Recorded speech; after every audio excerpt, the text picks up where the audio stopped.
चलिए पॉलिटी में हम एक कदम और आगे बढ़ते हैं। संविधान की इस विकास यात्रा में प्रियंका, आज हम एक स्टेप आगे बढ़ते हुए पार्लियामेंट के सेक्शन में लीडर्स इन पार्लियामेंट के बारे में पढ़ने जा रहे हैं। इसके बाद फिर हम आगे बढ़ेंगे। जब हम लीडर्स इन पार्लियामेंट के बारे में पढ़ेंगे तो ये बात तय है कि हम किन के बारे में पढ़ेंगे। हमने जब पार्लियामेंट की बात की तो मतलब हमने भारत की संसद की बात की, जहाँ पर कानून बनते हैं, जिस कानून के आधार पर देश चलता है। और इस पार्लियामेंट के दो हाउसेज हैं, एक लोअर हाउस है जिसे हम लोकसभा कहते हैं, एक अपर हाउस है जिसे हम राज्यसभा कहते हैं। तो राज्यसभा, लोकसभा, ये दो इम्पॉर्टेंट हाउसेज हैं। तो आज लोकसभा राज्यसभा से जुड़े कुछ लीडर्स की बात हम करने जा रहे हैं। उसमें से जो सबसे पहले हम बात करने जा रहे हैं वो सबसे पहला टॉपिक है आपके सामने, लीडर ऑफ द हाउस।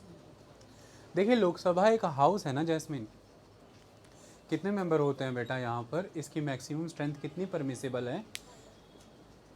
हाँ 552 अभी तक की लोकसभा की मैक्सिमम परमिसिबल स्ट्रेंथ है। ये इंपॉर्टेंट फैक्ट्स मैं आप ही के लिए रिकॉल करा रहा हूँ ताकि आपको पता चलता जाए। 552, 550 मेंबर ऐसे होंगे जो चुनाव लड़ करके आएंगे, और दो कौन से होंगे बेटा? एंग्लो इंडियन कम्युनिटी के होंगे, ठीक है। तो 550 चुनाव लड़के, दो एंग्लो इंडियन कम्युनिटी के, ठीक है। ये तो मैक्सिमम परमिसिबल स्ट्रेंथ है ना। अभी मौजूदा हालातों में देश की लोकसभा की कितनी सीट्स ऑक्यूपाइड हो रखी हैं या होती हैं? 545, ओके। और 545 में से कितनी हो गई जो एंग्लो इंडियन को चली गई? दो। तो 543 रह गई जो चुनाव लड़ करके पूरी होंगी। क्लियर है? तो 545 सांसदों का एक हाउस है, संसद में बैठने वाले लोग सांसद। जब हम उसे इंग्लिश में पुकारेंगे तो वो पार्लियामेंट है। तो पार्लियामेंट में लोकसभा में बैठने वाले लोग, पार्लियामेंट तो एक बिल्डिंग है, एक इंस्टीट्यूशन है, उसमें लोकसभा में बैठने वाले लोग भी पार्लियामेंट के मेंबर हैं, राज्यसभा में बैठने वाले लोग भी पार्लियामेंट के मेंबर हैं। तो पार्लियामेंट में बैठने वाले लोग हुए मेंबर पार्लियामेंट, यानी कि एमपी। क्या हुए? एमपी। जो पार्लियामेंट में बैठते हैं वो मेंबर पार्लियामेंट। जैसे कि मैंने पहले ही बताया, जालंधर के एमपी हैं चौधरी संतोख सिंह, ओके। इस तरह से एमपी होते हैं। तो इसी तरह से एक एमपी जालंधर के ही रहने वाले हैं, लेकिन वो जालंधर के नहीं हैं, दिल्ली से हैं, हंसराज हंस। वो दिल्ली की एक सीट से एमपी चुने गए। दिल्ली की 7 सीटें हैं लोकसभा में, उनमें से एक पे वो भी चुने गए, ओके। तो कुल मिलाकर के इस तरह से पार्लियामेंट में जाकर के बैठते हैं मेंबर। जिन टोटल मेंबर्स की स्ट्रेंथ की बात करें तो लोकसभा में है 545 मेंबर, तो वो एक हाउस हुआ 545 मेंबरों का। इस हाउस का कोई लीडर तो होता होगा, वो लीडर कौन है आज हम उसकी बात करने जा रहे हैं। सबसे पहले ये लीडर की पोजीशन कहाँ पर मेंशन है? इसकी पोजीशन मेंशन है rules of procedure and conduct of the business of the Lok Sabha and the Rajya Sabha manual में। हम जब लोकसभा राज्यसभा की बात करते हैं तो वहाँ पर कामकाज के और सारे बिजनेस की, बिजनेस यहाँ पर क्या है? बिजनेस क्या होगा पार्लियामेंट का? लोकसभा का बिजनेस क्या होगा? कानून बनते हैं, तो बिल्स हैं, मोशंस हैं, रेजोल्यूशंस हैं, नोटिसेज हैं, डिबेट्स, डिस्कशंस, ये सारा काम है। तो बिजनेस का मतलब होता है कामकाज। हर जगह पर बिजनेस का मतलब व्यापार, ट्रेड एंड कॉमर्स नहीं है। जैसे कई बार आपसे कोई पूछता है कुछ कि यार तूने ये बाल ऐसे क्यों कटवाए, तो हम कह देते हैं ना, it's none of your business. इसका मतलब यही है कि तेरा इससे कोई मतलब नहीं है, मतलब ये तेरा मामला नहीं है। तो संसद का मामलात क्या है, अंदर उसके कामकाज क्या चलता है, तो उसके अंदर यही कामकाज चलते हैं। बिल प्रेजेंट होते हैं, वो लॉ बन जाते हो। कई तरह के बिल को प्रेजेंट करने के लिए कई मोशंस आते रहते हैं, किसी को रिमूव करना उसके लिए कोई मोशन आ गया। कई तरह के रेजोल्यूशन रिजॉल्व लेते हैं लोकसभा वाले कि ये रेजोल्यूशन हम लेते हैं। कई तरह के नोटिस जारी होते हैं। ये सारी चीज़ें होती रहती हैं एक हाउस में, ये उसका बिज़नेस है।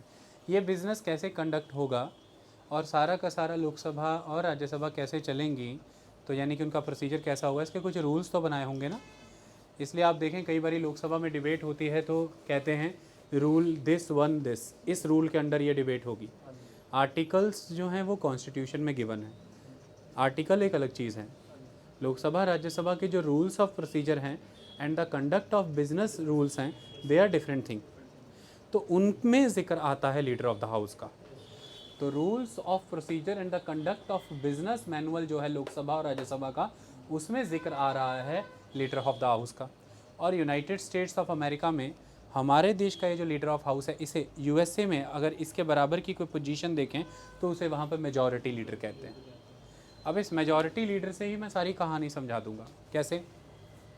हमारे देश में जो लीडर ऑफ द हाउस होगा लोकसभा का, और वो अगर तो प्रधानमंत्री देश की लोकसभा से आते हैं तो फिर वो ऑलवेज प्रधानमंत्री होंगे, प्राइम मिनिस्टर।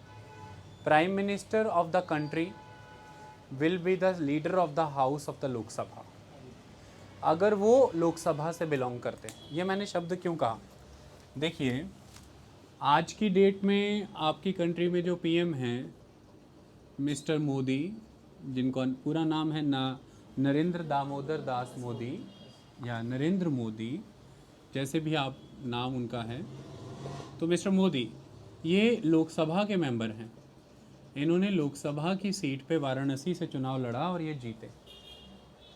तो अब अगर मिस्टर मोदी के कॉन्टेक्स्ट में बात करेंगे तो खुद प्राइम मिनिस्टर लोकसभा से ही बिलोंग कर रहे हैं और हम लोकसभा के लीडर की बात कर रहे हैं। तो जब जब प्राइम मिनिस्टर लोकसभा से बिलोंग करते होंगे तो बाय डिफ़ॉल्ट ही, यानी कि ऑटोमेटिकली ही, लोकसभा में लीडर ऑफ द हाउस फिर प्राइम मिनिस्टर खुद ही होंगे। ओके?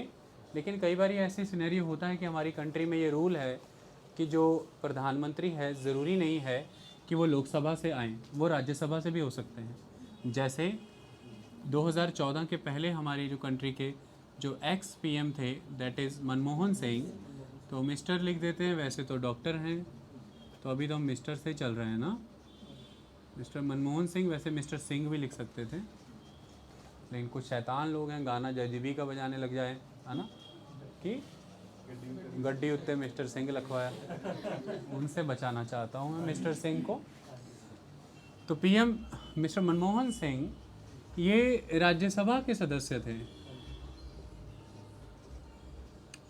अब जब राज्यसभा के आप सदस्य हैं तो फिर ऐसी परिस्थिति में सिचुएशन बदल जाएगी। अगर तो आप लोकसभा के मेंबर पार्लियामेंट, लोकसभा की सीट से लड़ करके लोकसभा में आकर के बैठते और आप देश के प्रधानमंत्री भी होते, तो फिर बाय डिफ़ॉल्ट ही आप लोकसभा में लीडर ऑफ द हाउस होते।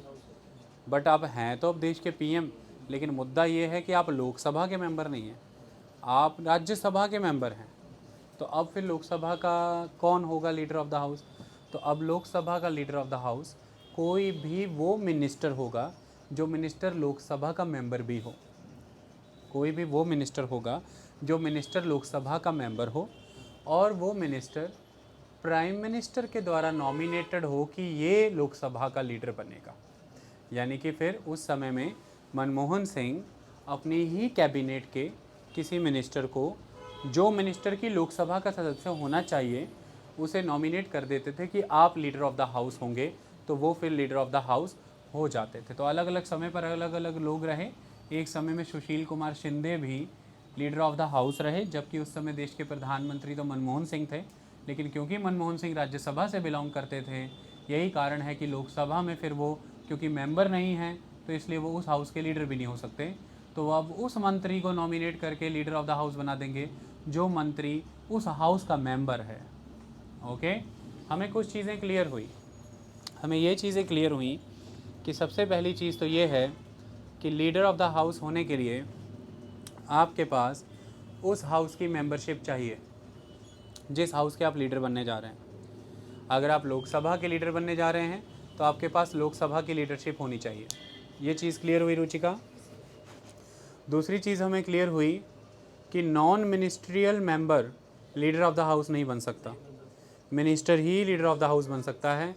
अब वो चाहे कोई फॉरेन अफेयर मिनिस्टर, कोई यानी कि एक्सटर्नल अफेयर मिनिस्टर, कोई फाइनेंस मिनिस्टर, डिफेंस मिनिस्टर या वो प्राइम मिनिस्टर, बट ये मस्ट कंडीशन है कि मिनिस्टर होने चाहिए। दो बातें क्लियर हो गई। तीसरी बात, अगर वो मिनिस्टर प्राइम मिनिस्टर हैं और वो खुद ही लोकसभा के मेंबर भी हैं तो फिर ऑटोमेटिकली वही लीडर ऑफ द हाउस बनेंगे। ठीक है? लेकिन अगर गलती से प्राइम मिनिस्टर राज्यसभा से बिलोंग करते हैं तो फिर जो leader of the house Lok Sabha होगा उसे ना स्पीकर बनाएगा, उसे ना राष्ट्रपति बनाएगा, उसे प्राइम मिनिस्टर नॉमिनेट करेगा कि मेरा ये मिनिस्टर अब हमारी पार्टी को लोकसभा में लीड करेगा, लीडर ऑफ द हाउस ये है। आ गई बात समझ में? इसमें कोई डाउट? हमारे देश में एक नियम ये भी है कि कोई भी पर्सन देश में मंत्री या प्रधानमंत्री बन सकता है अगर वो 6 महीने तक दोनों में से किसी हाउस का मेंबर नहीं भी है। तो अगर आप लोकसभा राज्यसभा किसी के भी मेंबर नहीं हैं तो भी ये रूल है कि अगर वो पार्टी, जिस पार्टी को मेजॉरिटी मिली हुई है लोकसभा में, वो पार्टी सरकार बनाने का दावा पेश करेगी और वो पार्टी अगर किसी ऐसे कैंडिडेट को उठा करके ले आए, जैसे मुझे ही ले जाए यहाँ से अभी उठा के कि हम इसे मंत्री या प्रधानमंत्री बनाना चाहते हैं, तो मैं मंत्री या प्रधानमंत्री बन जाऊँगा। 6 महीने तक तो मुझे कोई चुनाव देखने की ज़रूरत भी नहीं, लेकिन 6 महीने से ज़्यादा तक मैं मंत्री या प्रधानमंत्री तभी बना रहूँगा अगर मैं लोकसभा या राज्यसभा में से किसी हाउस का मेंबर बनूँ। तो मुझे 6 महीने के अंदर अंदर चुनाव लड़के उस हाउस में पहुँचना पड़ेगा, वरना 6 महीने के बाद फिर मैं ख़त्म हो जाऊँगा। आपको भूलने नहीं चाहिए वो फिल्म अनिल कपूर की नायक, एक दिन का मुख्यमंत्री बना था ना वो, जबकि उसने चुनाव भी नहीं लड़े थे, क्योंकि ऐसा प्रोविज़न है कि आप 6 महीने तक प्रधानमंत्री, मंत्री या राज्यों में मुख्यमंत्री या मंत्री रह सकते हो अगर आपने चुनाव नहीं भी लड़े। लेकिन शर्त ये है कि जिस पार्टी को मेजॉरिटी मिली है लोकसभा में, वो पार्टी के तौर पर आपका नाम प्रपोज होना चाहिए राष्ट्रपति को। ऐसे में लीडर ऑफ द हाउस की बात करें तो अब ये पर्सन जिसने लोकसभा या राज्यसभा की, इसके पास मेंबरशिप नहीं है, फिर भी ये मिनिस्टर है, ये मिनिस्टर होते हुए भी लीडर ऑफ द हाउस नहीं बन पाएगा क्योंकि ये हाउस का मेंबर नहीं है। तो मेरा वो दूसरा तर्क आप कई बार गलत भी समझ सकते थे कि लीडर ऑफ द हाउस होने के लिए मिनिस्टर होना ज़रूरी है, लेकिन मैंने सबसे पहले तर्क में ये भी कहा था कि लीडर ऑफ द हाउस होने के लिए उस हाउस का मेंबर होना ज़रूरी है, क्योंकि फिर तो प्रधानमंत्री भी मिनिस्टर तो थे ही, बट वो लोकसभा के मेंबर नहीं थे, इसलिए वो लोकसभा के लीडर नहीं बन पाए। इसलिए उन्हें किसी और मिनिस्टर को नॉमिनेट करना पड़ा एज अ लीडर, जो मिनिस्टर उस हाउस का मेंबर भी है। बात समझो, ये लॉजिक समझ आ गया? कोई भी ऐसा कैंडिडेट जिसने चुनाव नहीं फेस किए और वो 6 महीने तक किसी भी तरह से मंत्री है, सिंपली मिनिस्टर होने की वजह से वो लीडर ऑफ द हाउस नहीं बन सकता, क्योंकि लीडर ऑफ द हाउस होने की प्री रिक्विजिट कंडीशन ये भी है कि आपको उस हाउस का मेंबर भी होना पड़ेगा। ओके, इसमें कोई शक किसी को? सारी बात समझ आ गई कि फिर से समझना चाहते हो? डाउट तो नहीं कोई? इस समय देश की लोकसभा के लीडर ऑफ द हाउस कौन होंगे रुचिका? नाम क्या है बेटा? आदरणीय नरेंद्र मोदी जी इस समय देश की 17वीं लोकसभा जो है उसके लीडर ऑफ द हाउस हैं। जानते हो क्यों? क्योंकि उन्होंने लोकसभा के चुनाव लड़े और वो चुनाव जीत करके लोकसभा के इस समय मेंबर हैं। इतनी बात क्लियर? लेकिन 15वीं लोकसभा के समय, यानी कि इससे पहले 16वीं लोकसभा थी 2014 से 19 तक, 2009 से 14 तक 15वीं लोकसभा थी। 15वीं लोकसभा के लीडर ऑफ द हाउस कौन नहीं रहे होंगे रुचिका? क्यों नहीं रहे होंगे? हाँ, और जबकि वो देश के प्रधानमंत्री थे लेकिन वो मेंबर राज्यसभा के थे, तो फिर उनकी जगह पर कौन बनता रहा होगा लोकसभा का लीडर ऑफ द हाउस? जिसे भी मनमोहन सिंह नॉमिनेट करते रहे। ओके, अब किसी तरह का कोई डाउट है जैस्मीन? पक्का? चलिए अब मैं आगे बढ़ूं। क्या लीडर ऑफ द हाउस को अपना डिप्टी लीडर भी नॉमिनेट करने का राइट है क्या? हाँ, 2019 की ही बात बता देते हैं, जो 17वीं लोकसभा चुनाव हुए थे ना अभी पीछे, नरेंद्र मोदी फिर जीते, बीजेपी फिर जीती, एक बार फिर मोदी सरकार का नारा भी लगा था, है ना? तो उस बार क्या हुआ है कि लीडर ऑफ द हाउस तो नरेंद्र मोदी थे, उन्होंने अपना डिप्टी लीडर चुना राजनाथ सिंह को। तो लीडर ऑफ द हाउस को ये आज़ादी रहती है कि वो अपना डिप्टी लीडर भी चुन सकते हैं। ओके, एक डिप्टी चुन लिया अपना, एक अपना डिप्टी चुन के चले गए। हमें इतनी टेंशन क्यों हो रही है? अब डिप्टी चुन ही लिया तो चुन लिया। और भी कई डिप्टी हैं शहर में, एक तो ग्रुप ही क्रिएट हो रखा है, उन कामों में होते तो आपको पता होता। चलो इतनी बात समझ में आ गई। अब आता है ये सवाल मीना कि ये लीडर ऑफ द हाउस क्या करते होंगे, इनका रोल क्या होता होगा? लिखा तो है बेटा, इंग्लिश में लिखा है, हिंदी में समझाते हैं। इनके रोल्स एंड फंक्शन ये हैं कि एक इम्पॉर्टेंट पार्लियामेंट्री फंक्शनरी हैं। संसद में जो कार्रवाई चलती है उस संसदीय कार्रवाई के एक बहुत ही इम्पॉर्टेंट फंक्शनरी हैं ये। कैसे? जितना भी पार्लियामेंट के तहत लोकसभा का जो वर्क है, सारा का सारा बिजनेस है, उसके सेंट्रल प्लेयर ये हैं। वो कैसे, वो अभी समझ में आएगा अगली लाइन से। Whole policy of the government and the course of business of government is concentrated in the leader of the house. मतलब गवर्नमेंट की जितनी भी पॉलिसी है, देखिए गवर्नमेंट की दो पॉलिसियाँ हैं बेटा। दो पॉलिसियाँ कैसे? एक तो पॉलिसी जो देश के सामने, आपके सामने, जैसे मान लो गवर्नमेंट की पॉलिसी है देश का विकास करना, और उस विकास में गवर्नमेंट की पॉलिसी है कृषि क्षेत्र का विकास करना, एग्रीकल्चर सेक्टर का विकास करना। तो गवर्नमेंट ने कहा कि हमारी पॉलिसी ये थी कि हम एग्रीकल्चर सेक्टर की ग्रोथ करें, और उस पॉलिसी के तहत हम 3 फार्म लॉज लेकर के आएंगे, जिसके खिलाफ किसान धरने पर है और 100 दिन से ऊपर है। जिसके खिलाफ किसान क्या है और 100 दिन से क्या है, ऊपर है। आप सब देख ही रहे हैं। तो सरकार ये कह रही है कि देश में इकोनॉमिक ग्रोथ चाहिए, एग्रीकल्चर सेक्टर का अपलिफ्टमेंट चाहिए बलजीत, और उसके लिए सरकार क्या लेके आई? सरकार बेटा आम पापड़ तो नहीं लाई होगी, फार्म लॉज ही लाई होगी।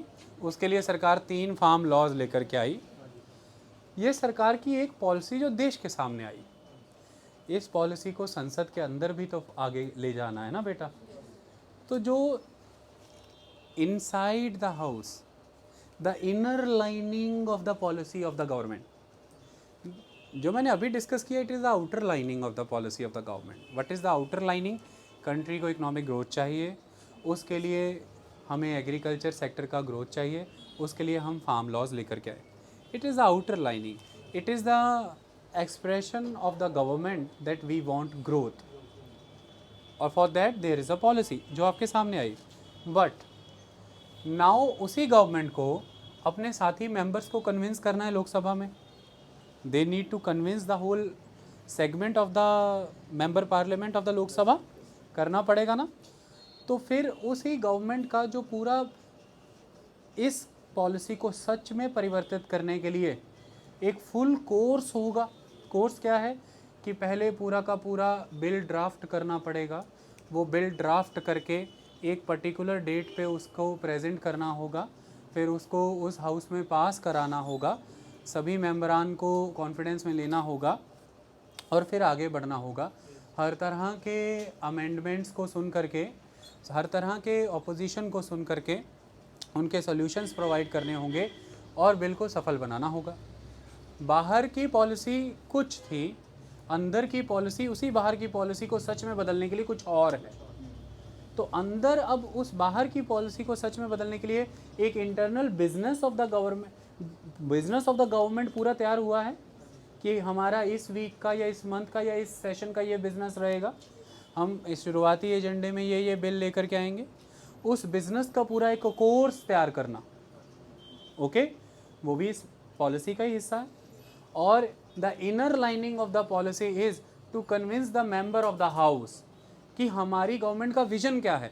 हमारी गवर्नमेंट का विजन है 2022 तक कंट्री को डेवलप्ड बनाना। उस विजन के तहत हम ये बिल पेश करने जा रहे हैं। So the whole policy which is related to the particularly to the house and the whole course related to the business of the government, that business is somewhere based on the policy of the government. Course of business always policy पे based होगा ना। मेरी policy क्या है रोहित बेटे? मेरी policy है बेटा दिल्ली जाना। मैंने पॉलिसी सुबह सुबह बना ली, पॉलिसी मैंने प्रोग्राम बना लूँगा कि दिल्ली जाना है। अब मेरा पूरा कोर्स ऑफ बिजनेस इसी पॉलिसी पे बेस्ड रहेगा ना। पहले गाड़ी का जुगाड़ करूँगा, उस गाड़ी के टायरों में पहले हवा डलवाऊँगा 32, फिर तेल डलाऊँगा। हवा पानी तेल सब ले करके जब गाड़ी टंच हो जाएगी तो फिर पैसे उसे निकाल के ATM से अपन चलेंगे। कौन सा हाईवे फॉलो करेंगे, रास्ते में किस किस ढाबे पे, ये तो पूरा कोर्स ऑफ बिजनेस हो गया।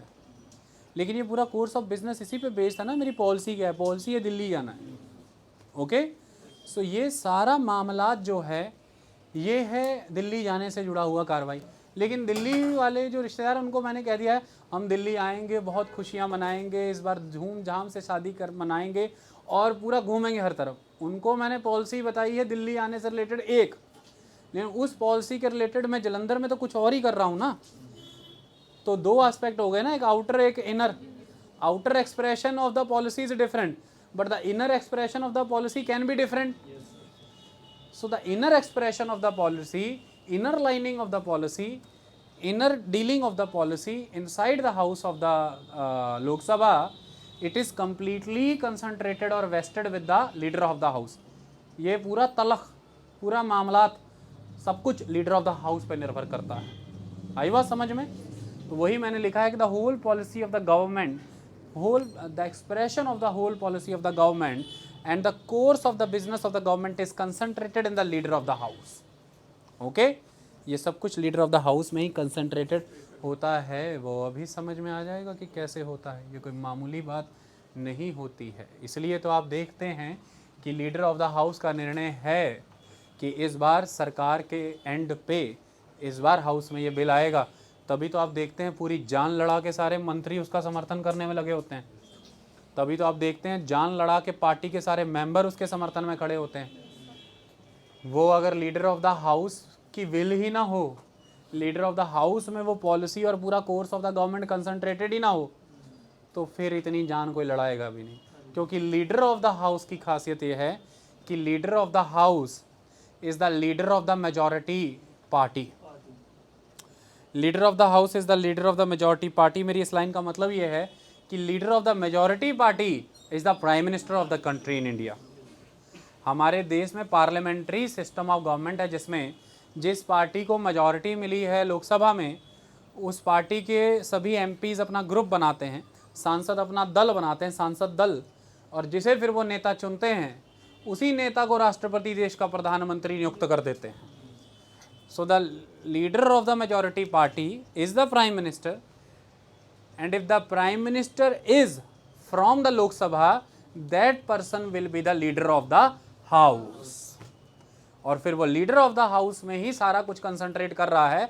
The policy of the government and the course of the business of the government उसमें concentrated है, इसलिए सब कुछ उसे संजीदगी से ले भी रहे हैं, कामकाज चल भी रहा है। क्योंकि सभी मंत्री जानते हैं कि प्रधानमंत्री की पॉलिसी, प्रधानमंत्री का बिजनेस, प्रधानमंत्री का पद फेल हुआ तो पूरा कैबिनेट फेल हो जाएगा।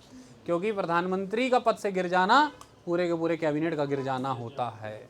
ओके, इसलिए समय रहते Trivendra Singh Rawat, Uttarakhand chief minister, party उन्हें समझाती बुझाती है और वो अपना इस्तीफ़ा दे देते हैं, रेजिग्नेशन देते हैं, और इमीडिएट इफेक्ट से बीजेपी किसी और को चीफ मिनिस्टर कैंडिडेट के लिए चुन लेती है।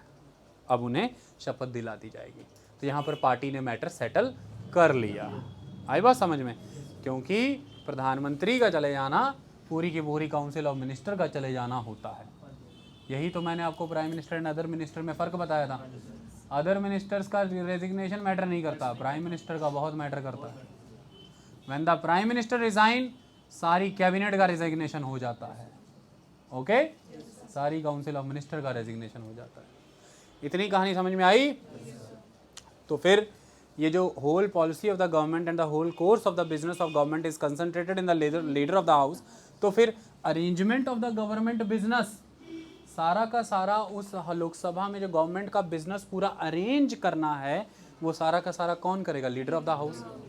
बिजनेस के कब कौन से बिल्स आएंगे, कब कौन से मोशंस आएंगे, कब कौन से रेजोल्यूशंस आएंगे, कब कौन से नोटिसेस प्रेजेंट होंगे, कब 5 ईयर प्लानिंग पे चर्चा होगी, कब बजट पे चर्चा करनी है अपन को, कि इस पे क्या कब कैसे करना है, सारा बिजनेस का अरेंजमेंट अल्टीमेट रिस्पॉन्सिबिलिटी है लीडर ऑफ द हाउस की। और ये सारा काम इनके बिहाफ पे कौन करता होगा बताओ तो जरा। लीडर ऑफ द हाउस को तो आपने इतना काम करते देखा ही नहीं होगा। प्रधानमंत्री विदेशी दौरे पे भी काफ़ी रहते हैं, रहना ही चाहिए। ये करते हैं चीफ विप भी अभी पढ़ाऊंगा। Chief whip of the house. और चीफ विप कौन होता है? Minister of parliamentary affairs. तो आपने एक पोर्टफोलियो ये भी सुना होगा कि संसदीय कार्रवाई का एक मंत्री भी होता है, मिनिस्टर ऑफ पार्लियामेंट्री अफेयर्स। जैसे मिनिस्टर ऑफ फाइनेंस होता है, जैसे मिनिस्टर ऑफ रेलवे है, मिनिस्टर ऑफ रोड ट्रांसपोर्ट है, मिनिस्टर ऑफ डिफेंस है, मिनिस्टर ऑफ होम है, ऐसे ही एक मिनिस्टर ऑफ पार्लियामेंट्री अफेयर्स भी है कि संसद की जो कामकाज है, कार्रवाई, उसका भी एक मंत्री है। और वो minister of parliamentary affair by default chief whip of the house होता है। और वो chief whip of the house assist करता है लीडर ऑफ द हाउस को। और लीडर ऑफ द हाउस अपने सारे हाउस के कामकाज को अरेंज करता है किसकी मदद से? चीफ विप, क्योंकि चीफ विप का काम ही हाउस को अरेंज करना है, विप इशू करना। विप माने द ऑर्डर, विप वर्ड माने द ऑर्डर। और चीफ विप कौन होता है देश का? Minister of parliamentary affairs. तो कैसे मैंने उस दिन secretary general of the secretariat को स्पीकर से जोड़ा था, और कैसे मैंने आज मिनिस्टर ऑफ पार्लियामेंट्री अफेयर्स को in the form of chief whip leader of the house से जोड़ दिया। कैसे प्रधानमंत्री और मिनिस्टर ऑफ पार्लियामेंट्री अफेयर का एक और रिश्ता भी है। अगर कभी प्रधानमंत्री और मिनिस्टर ऑफ पार्लियामेंट्री अफेयर चले जा रहे हो तो आप ऐसे कह सकते हो, अगर अखबार के अच्छे राइटर तो ऐसे लिख सकते हो कि leader of the house and the chief whip are walking together, या लिख सकते हो। बिकॉज द प्राइम मिनिस्टर अगर लोकसभा से हैं तो लीडर ऑफ द हाउस हैं, और parliamentary affairs minister chief whip है। दोनों को उनके इस पोस्ट से भी आप डेजिग्नेट कर सकते हो। ओके, बस ऐसे ही होता है। बस कुछ थोड़ा ज़्यादा जानते हैं तो अखबार की शुरुआत ऐसे कर देते हैं, और लोग कहते हैं उनकी हर लाइन में बड़ी नॉलेज है। तुम भी किया करो, चीज़ों को ऐसे देखा करो। चीज़ों को जैसे अलग अलग सन ग्लासेस लगाते हैं ना, कई बारी दिन ऑरेंज दिखता है, कई बारी हरा, कई बारी काला, कई बारी सफ़ेद ही देख लेते हैं, सफ़ेद ही लगा लेते हैं। ऐसे ही चीज़ों को अलग अलग नज़रिए से भी पढ़ना चाहिए, इससे चीज़ें लंबे समय तक याद रहती हैं। ठीक है, तो इस तरह से अटखेलियाँ करते रहा करो पढ़ने के दौरान, ताकि लंबे समय तक वो चीज़ें याद रहें। तो चीफ विप और लीडर ऑफ द हाउस की अक्सर मीटिंग होते देख ही सकते हो, क्योंकि chief whip in the form of parliamentary affair minister इसलिए तो है कि वो लीडर ऑफ द हाउस की मदद कर सके। ओके, उसी के लिए है। आगे बढ़ें प्रिया, इतना समझ में आ गया? चीफ विप कौन होता है? कौन सा मिनिस्टर होता है? Parliamentary affairs. और ये किसको सहायता करता है? Leader of the house, not a house. एक हाउस तो मेरा हाउस, आपका हाउस और किसी का भी हाउस हो सकता है, लेकिन द हाउस मतलब यहाँ पे लोकसभा की बात हो रही है। When we are talking about the house it is particular house. When we are talking about a house it can be any house. एक घर तो अनेक घर हैं। ओके, हमारा एक घर, तुम्हारा और मेरा एक घर, लेकिन दा घर मने लोकसभा वाला घर। ओके, दा आ खुद ही मत लगाते रहा करो। बचपन में पढ़ाते ना आ ई, वो साउंड्स, वो आवाज़ें महत्व रखती हैं। ओके, बचपन में बड़ा अजीब लगता है ओ, लेकिन वो यहाँ आके मैटर करता है। यूपीएससी आधी आधी बात पे दुगना दुगना नंबर काटता है, और थोड़ी अच्छी बात पे नंबर भी अच्छे देता है। चलें आगे। तो यही जो लीडर ऑफ द हाउस है करमजीत, फिर जब इसी को अरेंजमेंट करना है गवर्नमेंट बिजनेस का, इसी में गवर्नमेंट की पॉलिसीज़ और बिजनेस वेस्टेड है, तो फिर ये क्या करेगा? Makes proposal for the dates of summoning and prorogation of the house. देखो पता क्या होता है रोहित, ध्यान से सुनो। जैसे हमारी क्लास आज लगी फ्राइडे को, ठीक है, आज हमारी क्लास लगी ना, तो मैंने आपको कॉल पे या मैसेज पे समन किया ना कि आज समन है आपको कि आज क्लास लगेगी। आज हमारी क्लास का सेशन चलेगा 3 बजे से 7 बजे तक। जब 7 बजे जाएंगे तो मैं ऐसे कहूँगा ना, ओके बाय, क्लास ओवर। पहले मैंने आप लोगों को कहा आइए क्लास लगाइए, वो हो गया समन करना। फिर मैंने आपको कहा ओके क्लास ओवर, वो हो गया प्रोरोग। प्रोरोग, समन मने सत्र को आहूत करना, प्रोरोग मने सत्र को अवसान करना, ख़त्म करना। ठीक है, इसी तरह से जो पार्लियामेंट है ना, उसके सेशंस होते हैं। एक होता है बजट सेशन, फरवरी से मार्च, मार्च से अप्रैल, अप्रैल से मई 3 महीने का, फरवरी टू मई चलता है। उसके बाद मई टू जून, जून टू जुलाई छुट्टियाँ, फिर जुलाई टू अगस्त, अगस्त टू सितंबर एक सेशन होता है, ये मॉनसून सेशन होता है 2 महीने का। फिर अगस्त टू सितंबर, सितंबर टू अक्टूबर छुट्टियाँ रहती हैं। ओके नहीं, वो मई टू जून, जून टू जुलाई छुट्टी थी, जुलाई टू अगस्त, अगस्त टू सितंबर, हाँ वो 2 महीने चला, सितंबर टू अक्टूबर, अक्टूबर टू नवंबर फिर छुट्टियाँ रहीं। फिर नवंबर टू दिसंबर, दिसंबर टू जनवरी, नहीं ओनली नवंबर टू दिसंबर, 1 महीने का विंटर सेशन हुआ। फिर December two January, January to फरवरी 2 महीने का फिर ऑफ हुआ।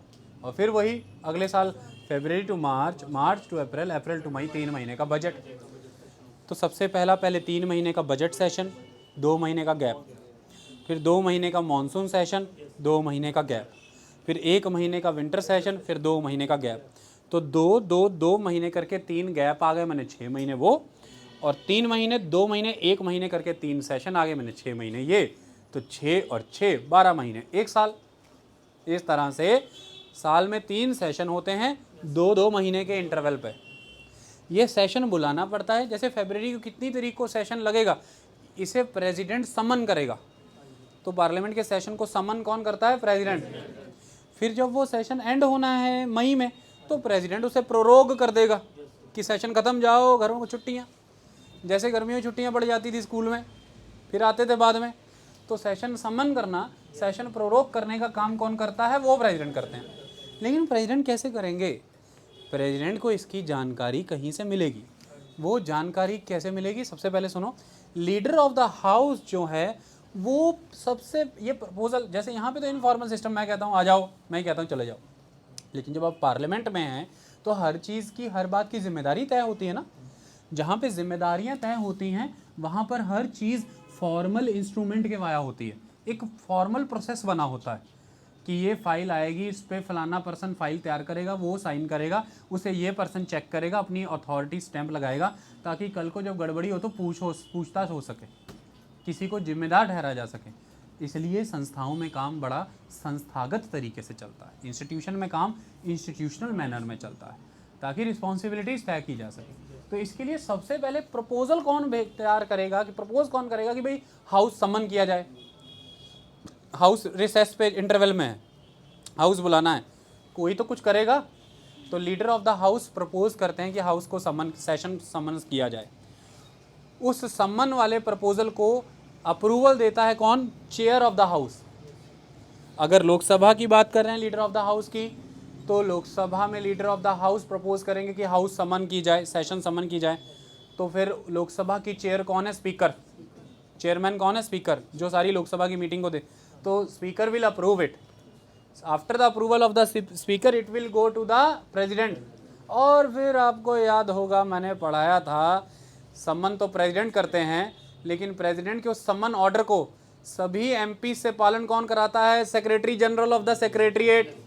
देखिए आज लिंक कैसे जुड़ा, समझ आया कि नहीं आया? जुड़ा कि नहीं जुड़ा? तो ये ऐसे जुड़ा कि सम्मन एकदम ठंडा पड़ा है, कोई मसूरी, कोई धनावल्ती, कोई किधर जाके पड़ा हुआ है एमपी। एकदम से लीडर ऑफ द हाउस ने कहा कि हाउस के सेशन को समन कराया जाए। ओके, उन्होंने वो प्रपोज करके भेज दिया सीधे चेयर के पास। चेयर कौन है? Speaker of the house. Speaker of the house ने देखा, कहते अच्छा लीडर ऑफ द हाउस ने क्या प्रपोज किया है कि सेशन समन किया जाए। Okay, I approve. उन्होंने अप्रूव कर दिया। तो लोकसभा का एक सेक्रेटरीट है ना, पूरा का पूरा, जहाँ लोकसभा का सेक्रेटरियल स्टाफ है, तो स्पीकर का एक तरह से असिस्ट कौन कर रहा है? सेक्रेटरीट का हेड, सेक्रेटरी जनरल। सेक्रेटरीट का हेड सेक्रेटरी जनरल। स्पीकर ने सेक्रेटरी जनरल को बुला, इधर आओ। कहते हैं हाँ, हाउस को सेशन को समन करने का मैंने अप्रूवल दे दिया, प्रेसिडेंट को पहुंचा दो। प्रेसिडेंट को पहुंचा दिया। प्रेसिडेंट ने देखा लीडर ऑफ द हाउस ने प्रपोज किया, चेयर ने अप्रूव किया, मुझ तक आ गया। ओके डन, हाउस समन करो, यानी कि सेशन समन करो। तो सेक्रेटरी जनरल ने देखा कि प्रेसिडेंट से अप्रूवल आ गया, सेशन को समन करना है, तो फिर सेक्रेटरी जनरल ने सभी मेंबर ऑफ द हाउस को समन का नोटिस भेज दिया कि इतनी तारीख से सेशन स्टार्ट होने जा रहा है। सारी कहानी समझ में आ गई? दोनों हाउसेज में ये काम दोनों हाउस के लीडर करते हैं, लीडर ऑफ द हाउस करते हैं। ओके।